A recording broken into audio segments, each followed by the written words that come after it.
Barbara Mack, Thomas Teeland, and Bamshad Mobasher. Monday evening, nothing is scheduled, so that all of you will be able to attend your presidential precinct caucuses. And now Sandy Davis will introduce our keynote speaker.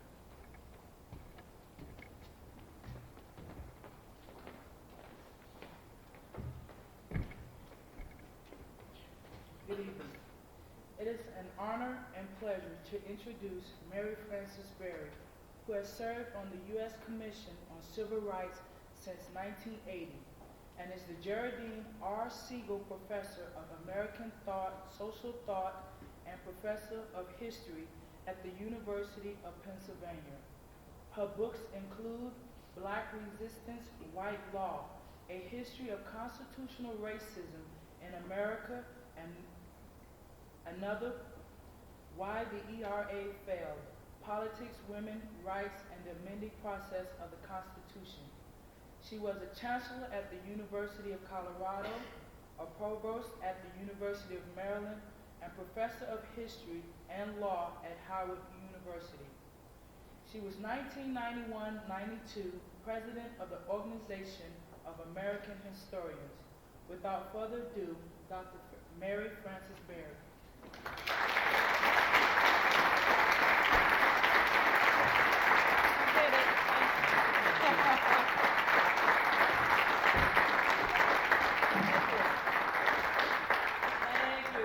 Thank you very much indeed. Thank you, Sandy, for that introduction.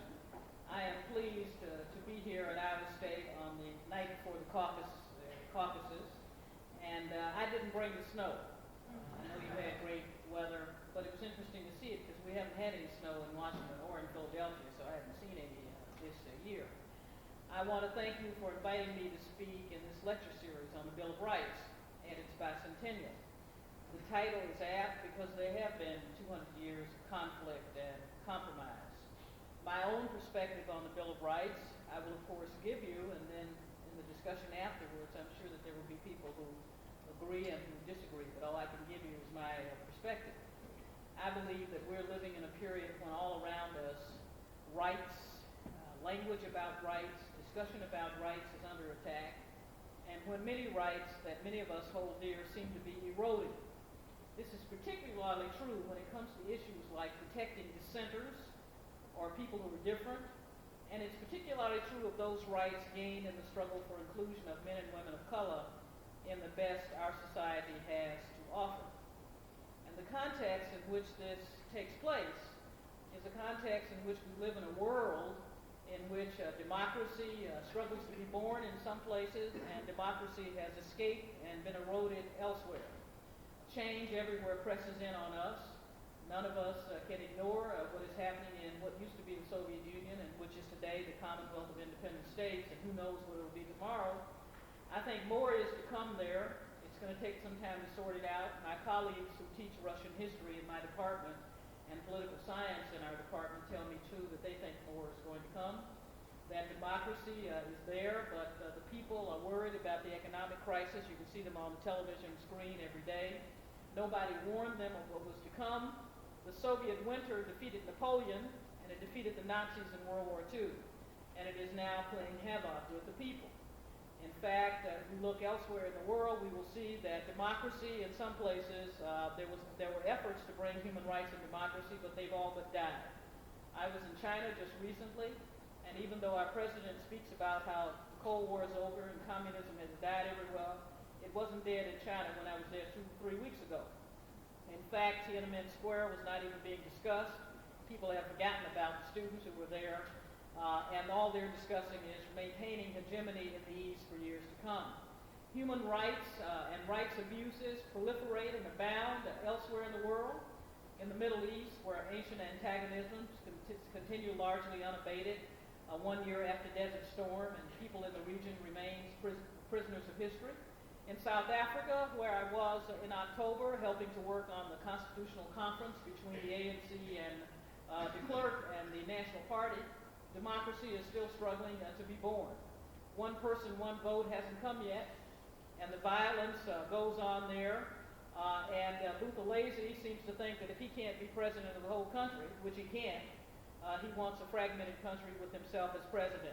We don't have one person, one vote there, and it is too early to remove the sanctions that remain at the state, local, and university and college levels. That was the message that people in South Africa asked that I bring. Driven from the headlines, too, we have human rights and rights violations in Latin America.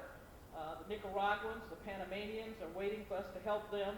We told them we would after they made the change in their country. They got major problems there. El Salvador is awaiting reconstruction. And one problem which I am dealing with right now, and which tomorrow I'm going to a march about in Washington, to march on the White House, is about the Haitian difficulty. The Haitians are being sent back as refugees because they are of a different order.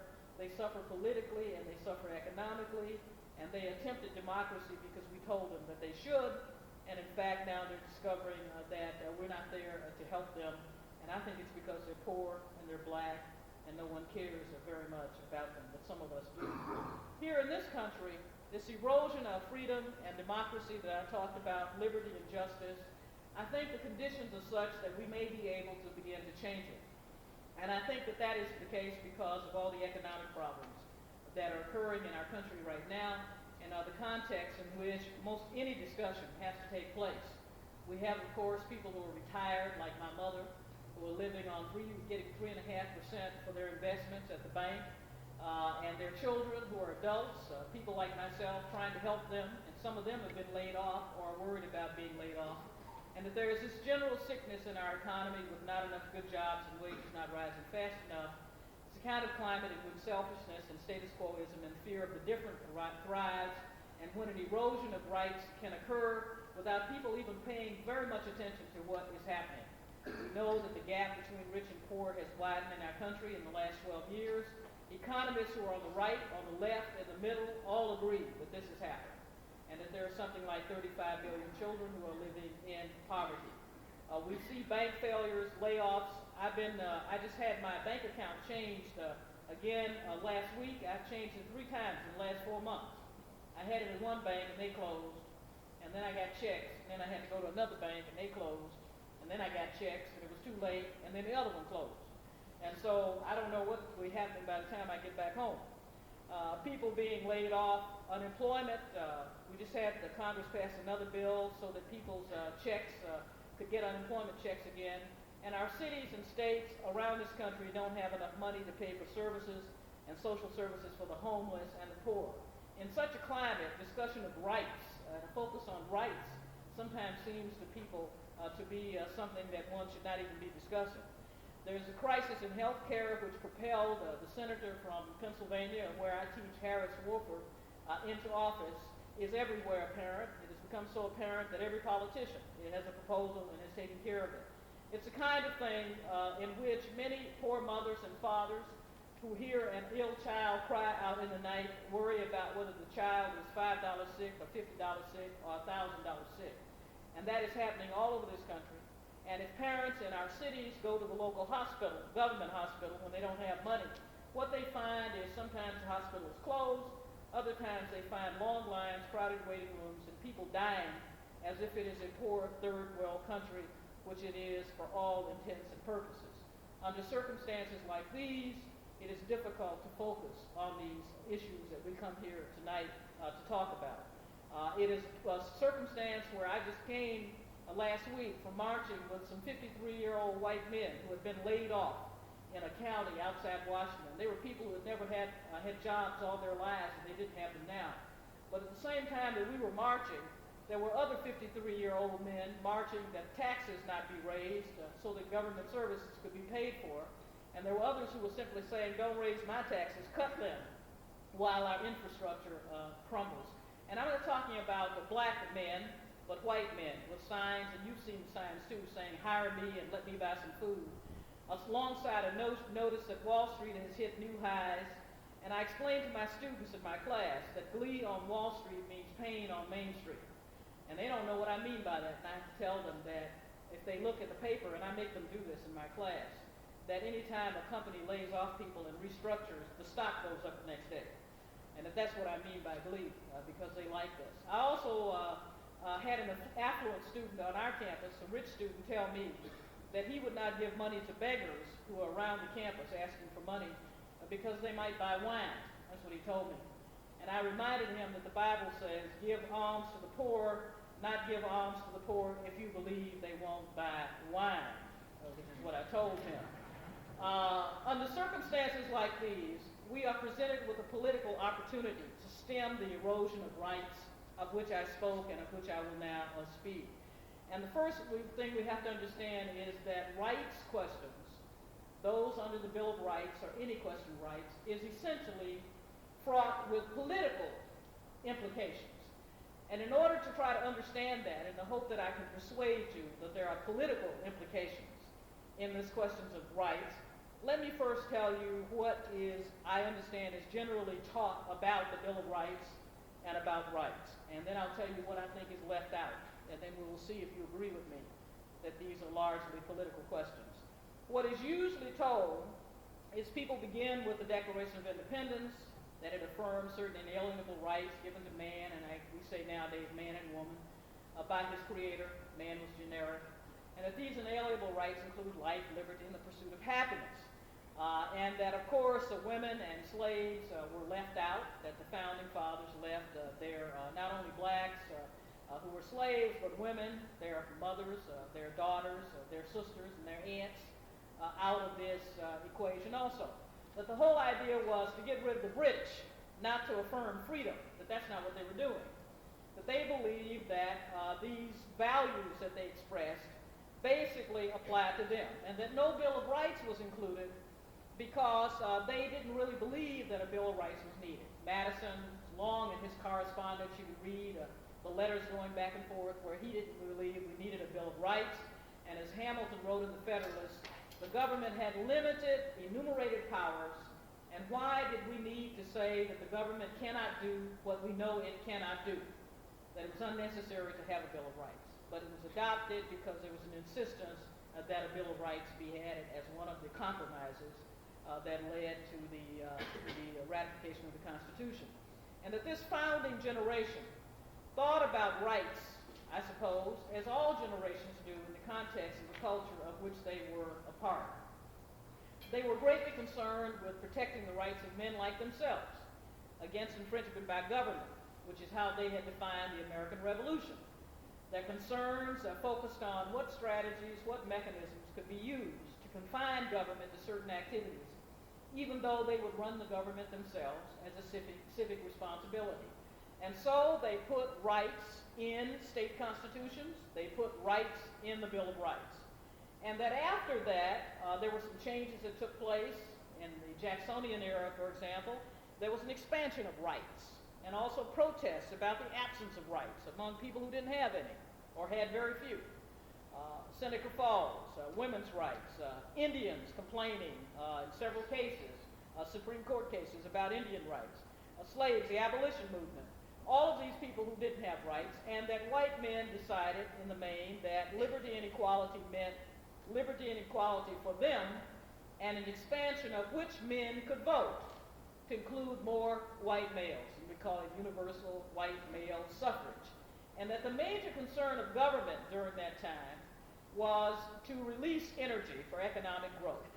And they saw as probably the most important one of their rights, the right to have property and to defend property from government, and that the role of government was to encourage economic growth, and that this was what was going on in this period. We trace the history of rights and notions of rights all through the 19th century. We see industrialization and economic development, and we see in the late 19th century an emphasis on rights being primarily liberty of contract, the liberty of one person to make a contract with another, to use one's faculties in a certain way. This was discussed in a lot of the cases and became a good law. A worker had liberty of contract. Now, scholars tell us that workers didn't really have liberty of contract. If we think about it, they really didn't. It was a legal fiction designed to promote capitalistic development. There's this famous case, Lochner against New York, for example, in which the court wanted to protect a baker's right to work long hours on guise of liberty of contract. Because he was a person who was operating and bargaining freely with the employer, and obviously would want to work long hours, and the state should not intervene to try to tell him that he should work an 8-hour day or 10-hour day. Rights taught in the 19th century, Civil War and thereafter, came gradually to include blacks, African Americans, at least in the discussion of rights, and in terms of political rights, women in the early 20th century in 1920. When one looks at the history of rights, we see a turning point around World War I, when there was increasing discussion of the First Amendment, freedom of expression.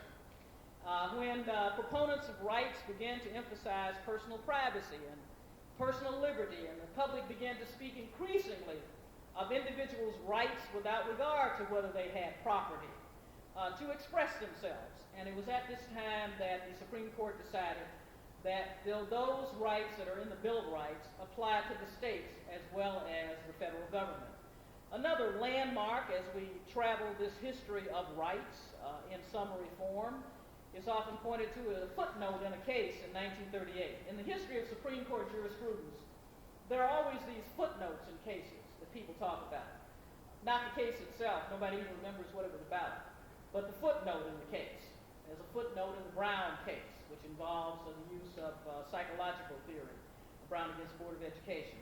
There's a footnote in this particular case called the Caroline Products case, and I won't bother you with what the case was about, in 1938, in which the court laid out the doctrine that the court would defer to laws that provided for economic regulation passed by the government, but would strictly scrutinize legislation that restricted freedom of expression or that was directed at religious minorities or racial minorities. This doctrine we call the strict scrutiny doctrine, which became part of the law. What that meant was that freedom of expression, the First Amendment freedoms, were preferred freedoms, and also that laws that were confining to racial minorities, religious or national minorities, would get strict scrutiny, searching judicial inquiry by the courts. Another departure on this question of rights that is important is that during the New Deal, in response to the Depression, something else happened. The idea of looking to the national government and state government increasingly to help people in terms of education, health care, to relieve dependency and the rigors of disability and old age. And the public began to talk about rights, not only in terms of freedom of expression, but how fairly did the government allocate and operate these programs that taxpayers paid for, and we become accustomed to this being an understanding about rights. In the years since the New Deal until the 1980s, and I'll skip over very quickly until the 1980s, we became very accustomed in this country to thinking of rights in those two ways. One was protect us from the government, protect our privacy, our freedom of expression, and so on. And the other was a right to fairness in the distribution of governmental protection and benefits, those two ways. In other words, that lawmakers have a duty to provide for rights and liberties, not just to refrain from interfering with their enjoyment. This expansion arose from societal change. It was a response to economic and social change that these rights came about. We would have thought, if anybody was looking in 1978 or so, they might have thought that this would continue forever. Now, scholars who write about this describe what I've just told you in capsule form as including more and more people in the society and the expansion of rights. I must tell you that there's some things that they ignore. This was a nice little story I just told you, but there are some things that they ignore. They ignore what really happened to a lot of people. I mean, when they tell us that story that I just told you, they point to landmark cases. And they talk about things like Brown against Board of Education and things like that, and the abortion rights decision, the Roe v. Wade. They talk about the Indian Civil Rights Act of 1968. They talk about all these things. And they call it the March of Freedom and Liberty. There's a textbook on the Bill of Rights that calls it the March of Freedom and Liberty. But in the March of Freedom and Liberty, there's some things that I would notice that were exceptions to freedom and liberty, except for some, at least for some other people, besides just talking about blacks and the issue of race where they're concerned. Japanese exclusion and incarceration during World War II and the cases by the Supreme Court which affirmed it. The refusal by courts and the legislature to say that you had to give the poor minimal levels of support if they couldn't help themselves, which happened in a case in 1970. I would point to something something else which plagues us even until today, that the Supreme Court, in a case involving school finance in 1973, said that there was no right for children to have a minimal level of finance going to their education. This is a problem that it's with us at this hour. So I would point to these as well as other things that happened with the Supreme Court while I'm talking about the March of Liberty and Justice throughout the period until 1980. As much as I would like to say that everything was perfect until Reagan became president, it's not true. Now, the absence of I would also point to the absence of an equal rights amendment for women. And I would also point to the various legislative enactments that failed that could have provided for more equality for women in this period that didn't happen. Now, what I've just explained to you is what is usually, in general, with those exceptions, and the way the spin is put on it, taught. What isn't taught, I think, is more important. I looked at all of the pamphlets and brochures that were disseminated by various people for the bicentennial of the Bill of Rights to educate the public over the last 5 years. I had one of my research assistants go find all these things, and we sat down in the office and looked at all of these pieces to see what they talked about. Most of what they talked about is what I just told you. Almost uniformly, they failed to discuss the most important factor in determining what rights you have under the Bill of Rights. You know what that is? The appointment of judges. Not one of these stories about the Bill of Rights and what it meant and so on said anything about the appointment of judges. They at least did mention that the president has to enforce or fail to enforce rights, but they don't mention to the public the importance of judicial appointments, which shouldn't surprise then us to know that most people don't understand the connection.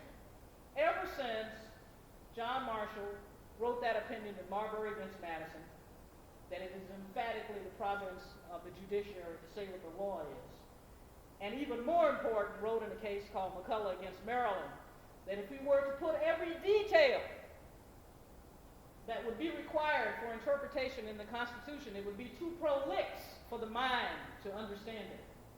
And therefore, the judges have a duty when they look at the Constitution to remember what? That it is a Constitution we are expounding, and therefore we should broadly interpret it. Ever since Marshall said those two things, the most important thing that can happen in terms of what the Bill of Rights means is who gets appointed to the federal courts, which means that the process is essentially political, which brings me back to where I started. That senatorial and presidential elections and the confirmation process for judges is crucial to the issue of what does the Bill of Rights mean at any point in our history. This is so because underlying our entire political system is the notion that law expresses the will of the majority. It does that in every society, and in our society we have a democratic, Republican form of government, a democracy. And whether it is the will of the majority to protect rights depends on the social context. And so we have to look to see who is on the court, who is doing the interpretation, and how they got there.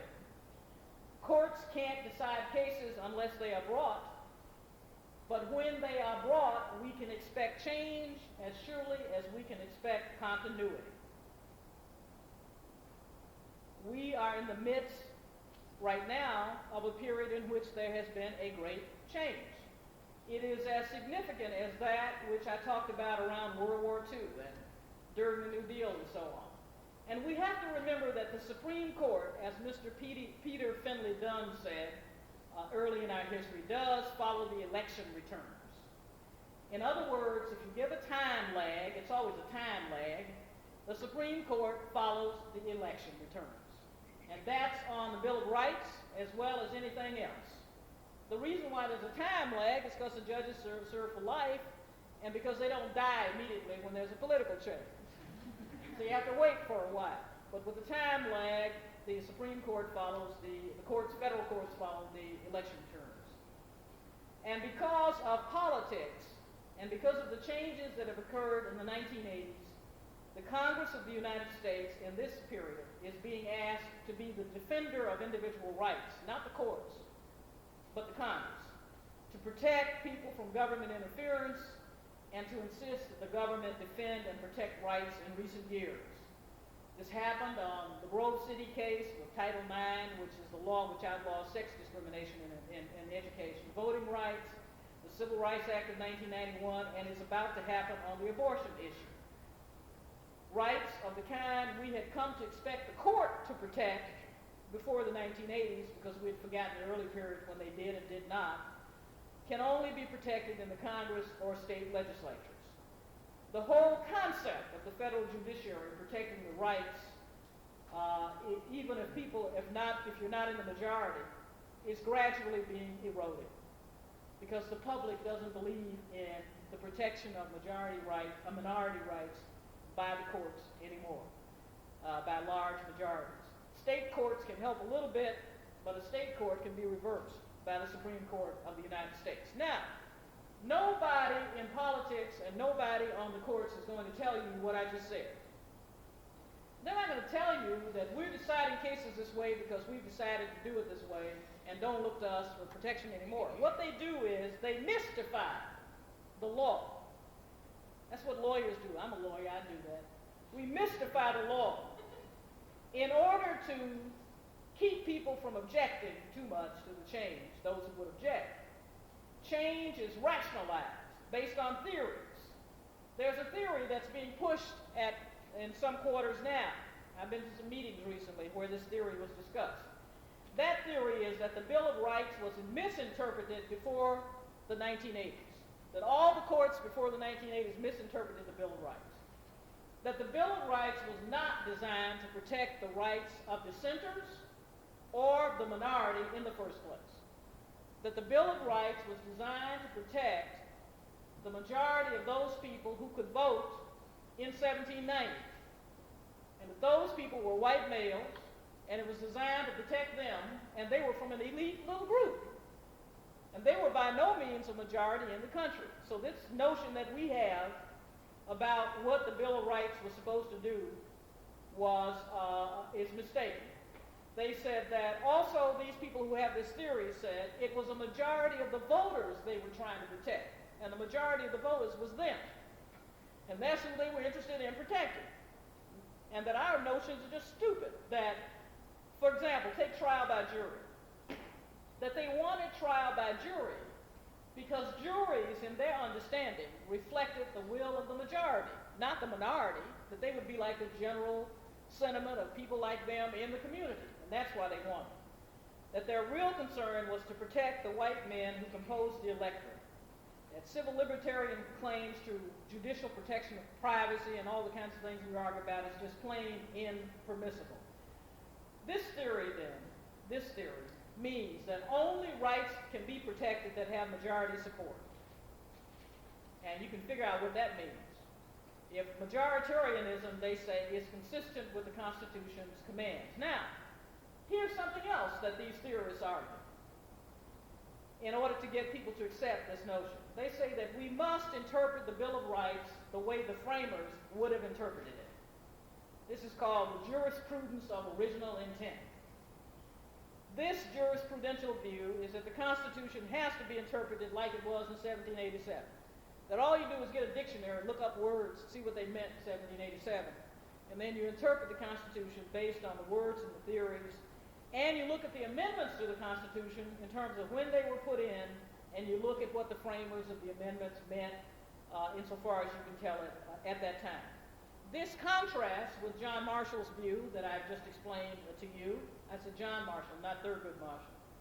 With the view also of Justice Brennan and of Thurgood Marshall and Blackmun and other jurists who say the Constitution must be interpreted in light of whatever we know about the intent of the framers, yes, but that we also have to meet present-day conditions so that we have a living Constitution. Now, among scholars, there's no general agreement about this jurisprudence of original intent business. There are a few scholars who argue that evidence of the framers' intent doesn't say that we have to do one thing or another.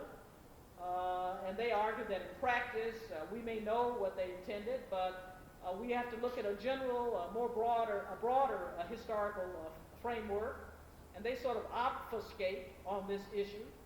There are other scholars like Raoul Berger and others who agree with this worldview about original intent. which was pushed in public more strongly in the 80s by a man named Meese, who used to be the Attorney General of the United States. I don't know where he is now, probably the Heritage Foundation or someplace. Ed Meese, American Enterprise or someplace like that. Anyway, that original intent. Now, I think the best answer to the jurisprudence of original intent is in an article in the March 1985 Harvard Law Review by a fellow named Jefferson Powell. And here's what he says after researching this subject. The article is called The Original Understanding of Original Intent. Powell said that the framers did not intend for anyone to look for what they intended. To look for what they intended would violate their intent.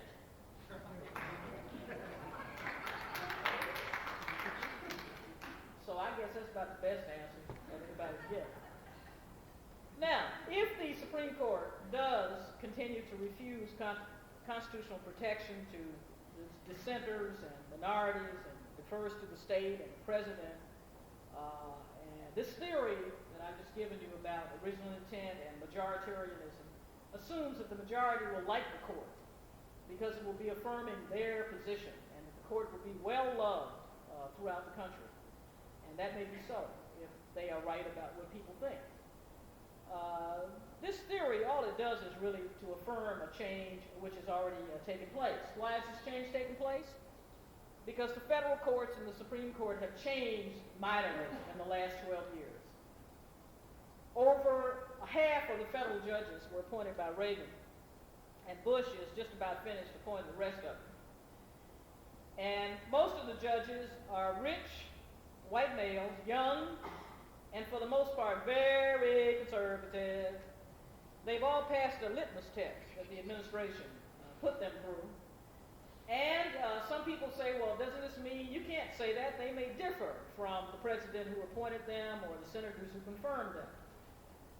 They may, but despite highly publicized exceptions, most judges follow the pattern expected when they were appointed on major categories of issues.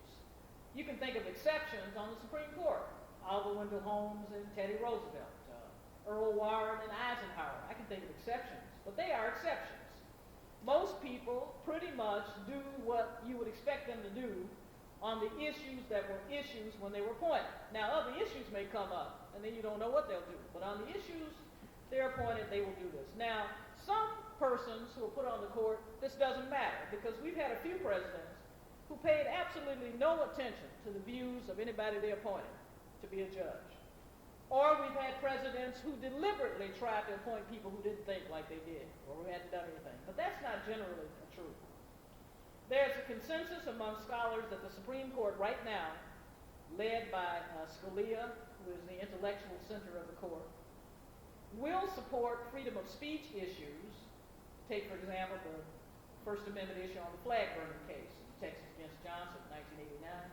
But that they are generally hostile to privacy issues, things like drug testing issues and choice on the abortion issue and so on. And that they are generally hostile to civil rights protection for racial minorities and for women, except O'Connor, who is pretty good on issues related to women if they don't involve race. But otherwise, she votes with just the rest of them, that that's the way they are. And in fact, what we're having is hard times for rights in the courts, and a replication of an earlier period in our history when the court began to focus on deflecting interference with business and economic development, which they did before the New Deal. Right now, there has been a great deal of sort of seepage into what goes on in the law of economic theories that come out of the University of Chicago, there on Lake Michigan up there, including Richard Epstein's book on takings, and this is reflected in some Supreme Court decisions. There's one involving state land regulation in California. These cases are all about the Fifth Amendment. It says private property shall not be taken, you cannot take away property without due process of law, and also about taking property without just compensation. And we've had a number of these decisions, and we're about to have some more this year. And all of these, and all of the environmental regulation, the zoning regulation, and the like are at issue. And the court is beginning to think about this, trying to come up with a new doctrine of what they call economic liberty, to replace the old liberty of contract doctrine and the substantive due process doctrines that held sway before the New Deal. So that instead of talking about freedom of speech and privacy and all those issues that we think of as individual rights issues, they will be talking about the right of people to use their property in whatever way they choose to use it without being regulated by other people, whether it's environmental zoning or whether it's historic preservation or any of these issues. We also have other theories around natural law theory, which lives in the Supreme Court right now. Judge Clarence Thomas, Justice Clarence Thomas now, in his writings, which he may or may not have disavowed depending on what you think you heard in the hearings, believes that the judiciary should accept the natural law philosophy he tracks to the founding fathers, and the search should be our guiding principles today.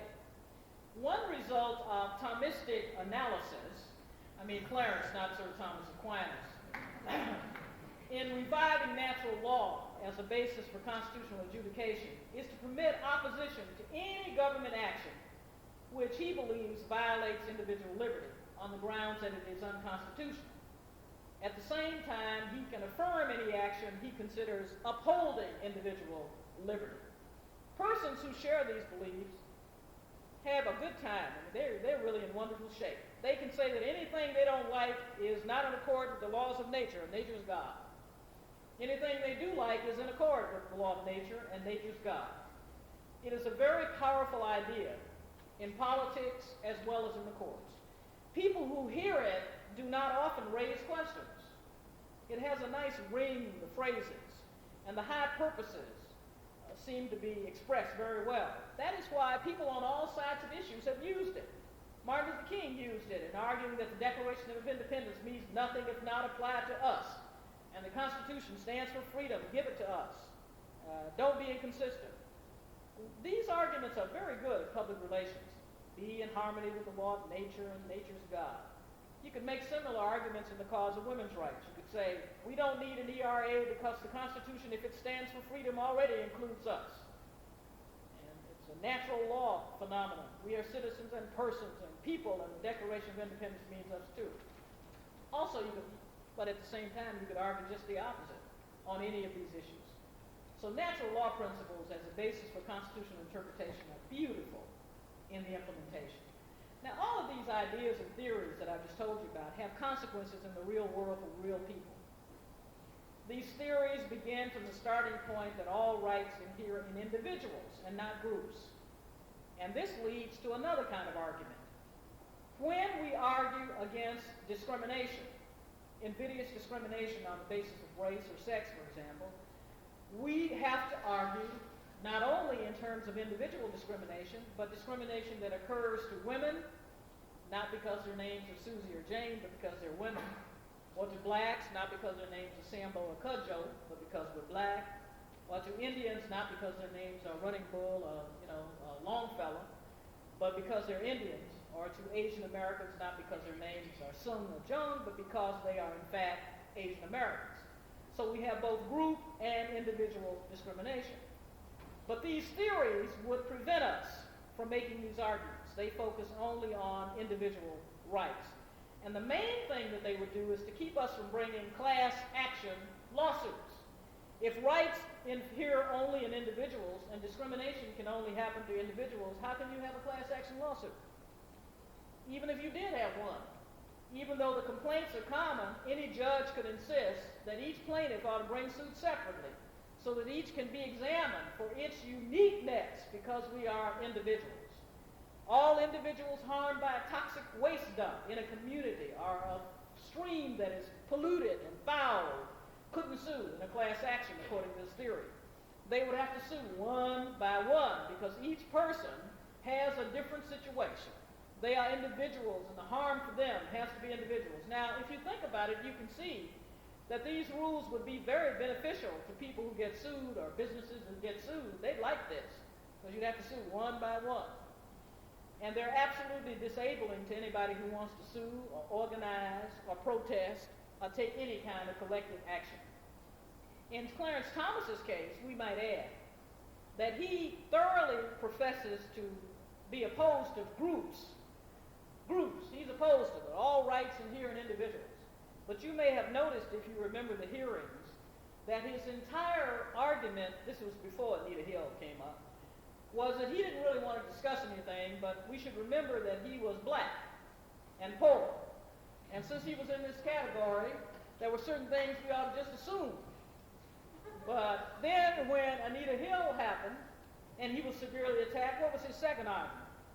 Look at me, high-tech lynching, and I'm black. I'm black. I'm black. All this time we've been talking about I'm an individual, I don't believe in groups, and I don't belong to any group. And all of a sudden that was his whole argument. Well, politics makes people do strange things. The important thing, I think, to remember is not so much how this shift that I talk about in rights is taking place, but why. Because these shifts do happen, they are expected to happen, they've happened in the past, and we should expect them to happen now. And also, when we want to criticize the changes that have taken place in the 80s and now into the 90s and the jurisprudence on rights, we must remember that neither President Reagan nor President Bush campaigned on a promise of being concerned about discrimination or protecting dissenters or minority rights or anything like that. They also consciously campaigned with promises to add judges who would reverse Roe v. Wade, for example, the civil rights jurisprudence, and refocus on the protection of economic liberty. They weren't shy about that. They told us that. So we shouldn't be surprised if we paid any attention. And they kept their promises. And for that, they should be applauded. The only real question we're left to answer is, why didn't the senators we elected keep their promises? I mean, these people kept their promises. If you were on the other side and you elected somebody else, why didn't they keep their promises? Now, having remade the courts to the great approval of their party's right wing, the Republicans are now free to make political hay, if they can, with what's left of the Democratic Party's constituency. President Bush, for example, signed the Civil Rights Bill last year, which he had called quota bill for about a year or two. Quota, quota, quota. And he did that because of David Duke and the rise in crude anti-Semitism and racism, which is everywhere, even in Iowa. I used to think Iowa was perfect. And I found out they have racism in Iowa. Disappointing. The Thomas hearings caused such a firestorm among women, that, at least women of a certain class, that they used the Civil Rights Bill to try to say they were making sexual harassment illegal when it was already illegal. I had all these reporters coming up to me after that saying, sexual harassment is now illegal, isn't that great? I said it was illegal already.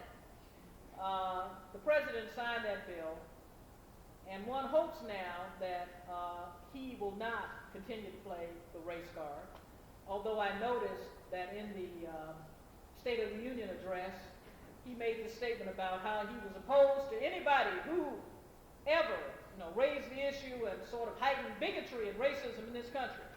And all I could think about, he was talking about himself. Anyway, the court appointments, what he needs right now is for the Supreme Court to lie low until after the elections in the fall.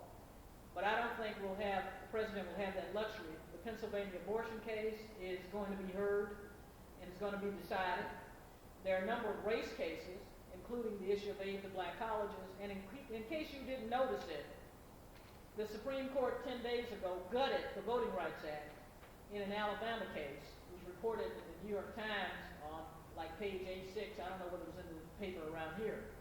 And Clarence Thomas voted to help them gut it. And the saddest part about it was that they had a picture in the New York Times of two black men with their heads hanging low, sad, because they had lost the case. And what this case was about was that in Alabama, where these men lived, which is in the Black Belt, for years they couldn't vote. And then they could vote, but they couldn't elect anybody. So they drew the boundary lines finally so that they could elect people. It's a majority black, like 90% black in this county, these two counties. And they elected two commissioners. And the commissioners in that county, I don't know what they do around here, run the county.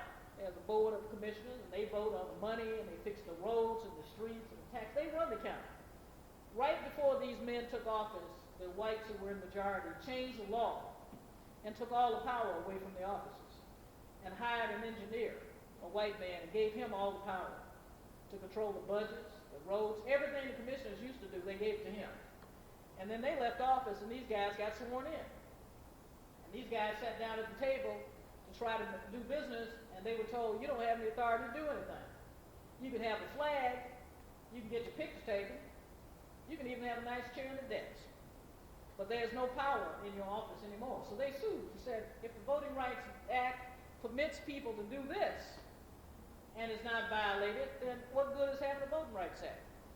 And the Supreme Court decided against them. They lost. And Thomas supported the majority. It was all Reagan Bush